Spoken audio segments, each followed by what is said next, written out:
Qo'qonda Yaponiya havosi. Kokan Truck Bus avtomashinalarga texnik xizmat ko'rsatish markazida Yaponiyaning Isuzu brendidagi barcha transport vositalari sifatli ta'mirlanadi. Bu yerda avtomashinangizni soz holatga keltirish uchun barcha yo'nalishlar bo'yicha ustalar bor. Mutaxassislar Samarqand avtomobil zavodida malaka oshirgan va maxsus sertifikatga ega. Ko'plarni taniysiz ham. Mahoratini hammaga ko'rsata bilgan va mehnati bilan obro' olgan ustalar. Bu yerda motor moylarini alishtirishdan tortib diagnostika xizmati ko'rsatishgacha, motor yurish qismlaridan charchagan mashinani yana qayta ishga shay qilishgacha barcha xizmatlar mavjud. Taklif etiladigani Yaponiyadan keltirilgan ehtiyot qismlar. Istaganini topsa bo'ladi.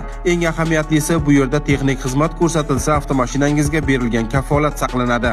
Qaytgancha, mashinangizni ta'mirlatgandan keyin servis kartani to'ldirib olish esingizdan chiqmasin. Manzil Qo'qon shahri, Abutay Qo'qondiy mavzesi. Aloqa telefonlari 98 kodi orqali 558 05 15, 90 kodi orqali 565 48 46.